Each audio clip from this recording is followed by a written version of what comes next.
batas ang sinusunod niya. Ignorance of the law, Torres, excuses no one.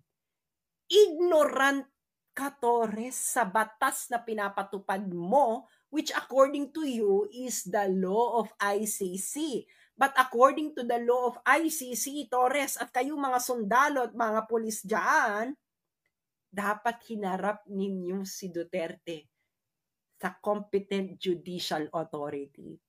Pero ang ginawa ninyo, inilagak nyo siya sa Villamor Air Base. Villamor Air Base is not a venue of competent judicial authority. And competent judicial authority, again, kayong mga loyal sa Constitution, mga sundalo at pulis, na kanino vested ang judicial power sa Pilipinas. Nasa Villamor Air Base ba? Napakalinaw, hindi ba? Oh. So, sa makatiwid, ginago ninyo ang mga Pilipino. Ginagago ninyo ang mga sarili ninyo. Ginagago ninyo, kayong mga pulis at mga sundalo, ginagago ninyo ang mga anak ninyo at mga asawa ninyo at pamilya ninyo at ang susunod na henerasyon. Sumunod kayo sa kautusan ng bangag na hindi alam ang batas na dapat ay pinapatupad ninyo. Saan kayo ngayon loyal? Sa Constitution? O nasaan sa Constitution na tama yung ginawa ninyo? According to the Constitution, international law is part of the law of the land. Kayo nagsasabi, pinapatupad ninyo ang warrant of arrest ng ICC. Ergo, you are complying within the law of ICC. Dapat. Nag-comply ba kayo? No. Ba't hindi kayo nag-comply? Dahil hindi nyo alam ang batas. Is that an excuse? Ignorance of the law excuses no one. Oh, nagpagamit kayo kasi sa mga politiko. Ngayon, etong mangyayari dyan, mga sundalo, mga pulis, mag-isip-isip na kayo.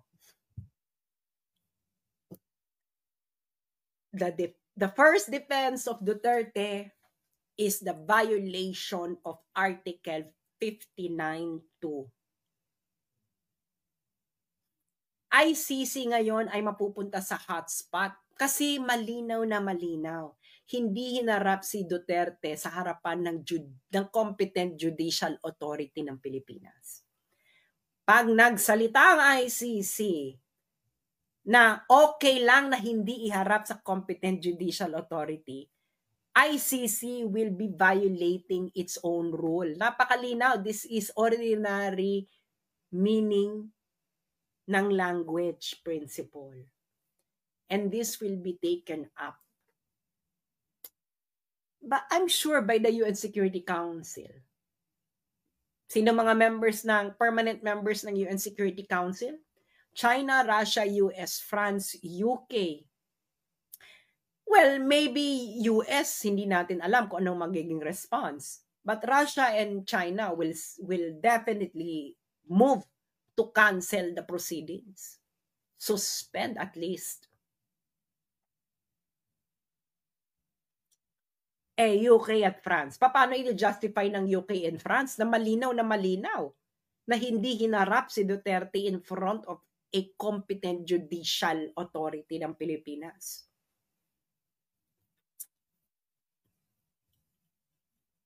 Ano? Sige nga, anong legal calisthenics ang gagawin ninyo? Article 59.2, pagka-aresto, dapat ihaharap sa competent judicial authority. Hinarap nyo ba sa competent judicial authority ng Pilipinas? No. Kitang-kita ito lahat ng Pilipino. Ay, nako. Digong, yung mga nandun sa The Hague kay Digong, you're going to be free there because your rights were not respected by the custodial state. You will. When you come back to the Philippines, take maybe airline associated with Russia or with China. Tapos dumuan ka dun sa safe na ruta.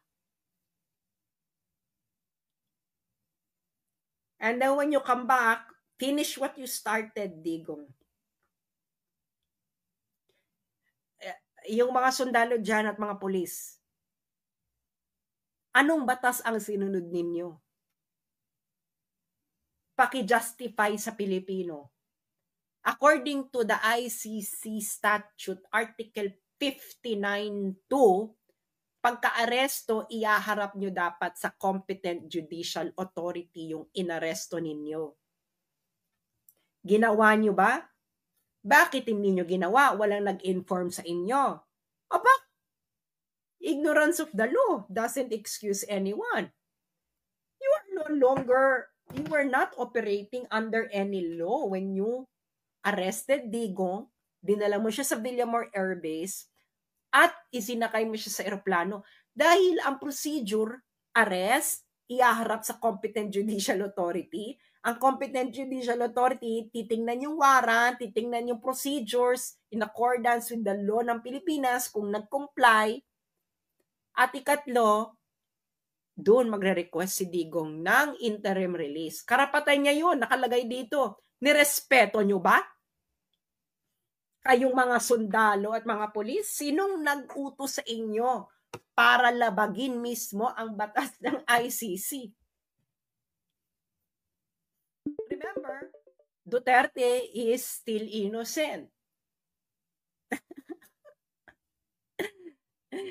Because he's not convicted. Pero tinrato ninyo siyang convicted. Is that correct? Duterte will be returned. Okay? If alive, maybe itong mga taong to will have mercy. Kaya kayong mga taga Mindanao na nakikinig sa akin, naiintindihan niyo ba yung sinabi ko?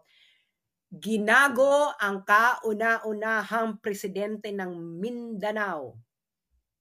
Malinaw ang pagkakadiscuss ko dito. Very tight. Malinaw ang proceedings. Hindi ginawa. You all have the right to be angry because everything that happened is a fruit of a poisonous tree. Everything that happened has no legitimacy. Ergo. Diba? Tama? Yung mga dyan, law professors. If something is a fruit of a poisonous tree, the proceedings leading to that something is what? Basic yan, di ba? Basic yan sa law. If something is a fruit of a poisonous tree, and what happens to the proceedings leading to the something? Void. Illegal. Not accordance to law. Parte ito ng law. Dapat hinirap nyo si Duterte in front of the competent judicial authority. Nakaligtaan. Either nakaligtaan nila dahil high or hindi nila binasa yung batas.